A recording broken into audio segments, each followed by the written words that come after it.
परिचय 1 मिनट। बहुत समय पहले हिमालय की तलहटी में एक समृद्ध राज्य विजयगढ़ था। इस राज्य का राजा वीर प्रताप सिंह अपनी वीरता और न्यायप्रियता के लिए मशहूर था, लेकिन उनकी जिंदगी का अंत जितना भव्य होना चाहिए था उतना नहीं था। कहते हैं कि राजा वीर प्रताप ने अपने जीवन के अंतिम दिनों में एक ऐसा आदेश दिया था जिसने पूरे राज्य को सदियों तक रहस्य और डर के साए में डाल दिया। 2 रहस्यमय आदेश 2 मिनट। राजा वीर प्रताप की उम्र ढल रही थी। उनके दरबारियों ने सुझाव दिया कि वह अपना उत्तराधिकारी चुन लें, लेकिन राजा ने इसे टाल दिया। एक दिन उन्होंने अपने खास मंत्रियों को बुलाया और कहा, मेरे मृत्यु के बाद मुझे इस महल के गुप्त कक्ष में दफनाना। कोई आम नागरिक या बाहरी व्यक्ति उस कक्ष में प्रवेश न करे। अगर कोई ऐसा करने की कोशिश करे तो पूरे राज्य पर श्राप लग जाएगा। यह सुनकर मंत्री हैरान रह गए, लेकिन राजा का आदेश था और उन्होंने इसे मान लिया। 3 राजा की मृत्यु 2 मिनट। कुछ महीनों बाद राजा वीर प्रताप का अचानक निधन हो गया। उनकी अंतिम यात्रा भव्य थी, लेकिन उनकी चिता के बजाय उनके शव को गुप्त कक्ष में ले जाया गया। गुप्त कक्ष में प्रवेश करते समय मंत्रियों ने देखा कि वहां अजीब सी गंध थी और दीवारों पर रहस्यमय चिन्ह बने हुए थे। राजा का शव एक सोने के ताबूत में रखा गया, लेकिन इसके बाद अजीब घटनाएं होने लगीं। जो भी मंत्री उस कक्ष में गया वह कुछ दिनों बाद पागल हो गया या उसकी रहस्यमय तरीके से मृत्यु हो गई। 4 श्राप का प्रभाव 3 मिनट। समय बीतता गया, लेकिन गुप्त कक्ष के बारे में अफवाहें बढ़ती गईं। लोग कहते थे कि रात के समय महल से राजा वीर प्रताप की चीखें सुनाई देती थीं। एक दिन एक साहसी युवक अर्जुन ने इस रहस्य को सुलझाने की ठानी। उसने गुप्त कक्ष में प्रवेश किया। जैसे ही अर्जुन ने कक्ष का दरवाजा खोला, उसे अजीब आवाजें सुनाई दीं। दीवारों पर वही चिन्ह चमकने लगे और राजा वीर प्रताप की आत्मा उसकी आंखों के सामने प्रकट हो गई। राजा ने कहा, तुमने मेरी शांति भंग की है, अब तुम्हें मेरी जगह लेनी होगी। अर्जुन की चीखें पूरे महल में गूंज उठीं, लेकिन जब लोग वहां पहुंचे तो कक्ष खाली था।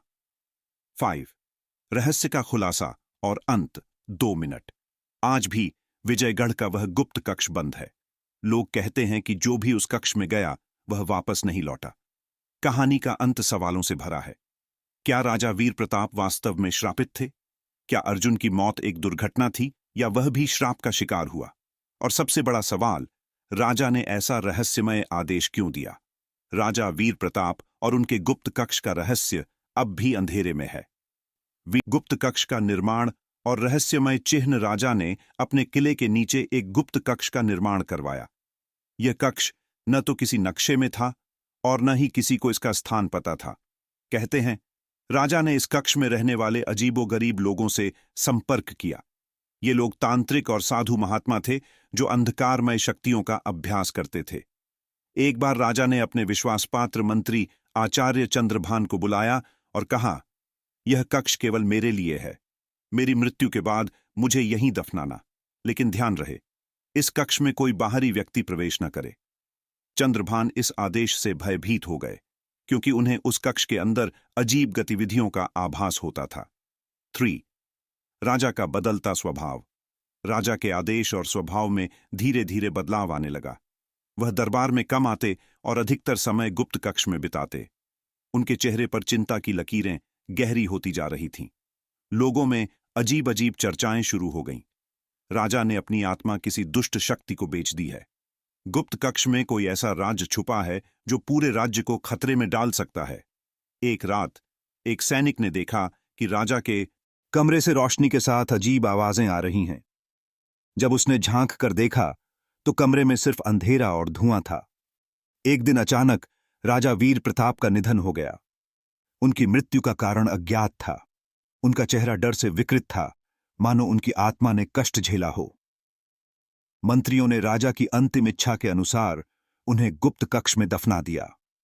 जैसे ही राजा के शव को कक्ष में रखा गया, दीवारों पर बने रहस्यमय चिन्ह चमकने लगे। पूरे महल में एक अजीब ऊर्जा महसूस की गई। इस घटना के बाद जो भी उस कक्ष के पास गया वह या तो बीमार हो गया या उसकी मृत्यु हो गई। कक्ष को हमेशा के लिए बंद कर दिया गया। कई वर्षों बाद एक साहसी युवक अर्जुन विजयगढ़ जिजयगढ़ आया। उसने गुप्त कक्ष की कहानियों के बारे में सुना और उसे सच्चाई जानने की ठानी। अर्जुन ने पुराने ग्रंथों और राजा के दरबारी चंद्रभान की लिखी डायरी का अध्ययन किया। डायरी में लिखा था, यह कक्ष एक श्राप है। राजा ने अपनी आत्मा को किसी शक्ति के हाथों सौंप दिया था। अगर कोई कक्ष खोलेगा तो वह आत्मा जाग उठेगी। लेकिन अर्जुन ने इसे अंधविश्वास मानते हुए कक्ष का दरवाजा खोल दिया। जैसे ही अर्जुन ने दरवाजा खोला, तेज हवा का झोंका और अजीबोगरीब ध्वनियां गूंजने लगीं। कक्ष के अंदर एक सोने का ताबूत था जिसके पास वही चमकते चिन्ह थे। अर्जुन ने ताबूत को छुआ और अचानक राजा वीर प्रताप की आत्मा प्रकट हो गई। आत्मा ने कहा, तुमने मेरी शांति भंग कर दी है, अब तुम्हें मेरी जगह लेनी होगी। अर्जुन ने आत्मा से पूछा, तुम्हारे साथ ऐसा क्यों हुआ? राजा की आत्मा ने खुलासा किया कि उसने अंधकारमय शक्तियों का सहारा लेकर अमरता प्राप्त करनी चाहिए थी, लेकिन वह दुष्ट शक्तियां उसे श्राप देकर उसकी आत्मा को उस कक्ष में कैद कर गईं। अर्जुन की आत्मा धीरे धीरे उस ताबूत में समा गई और राजा वीर प्रताप की आत्मा मुक्त हो गई। अर्जुन का शरीर वहीं गिर पड़ा। आज भी विजयगढ़ का वह कक्ष बंद है। कोई नहीं जानता कि अर्जुन का क्या हुआ। कहते हैं, रात के समय ताबूत के पास से अजीब आवाजें आती हैं। राजा वीर प्रताप और उनके गुप्त कक्ष का रहस्य अनसुलझा है। दोस्तों, यह अनसुलझी मिस्टीरियस कहानी आपको कैसी लगी? हमें कमेंट करके बताएं और वीडियो अच्छी लगे तो वीडियो को लाइक करें और चैनल को सब्सक्राइब करें।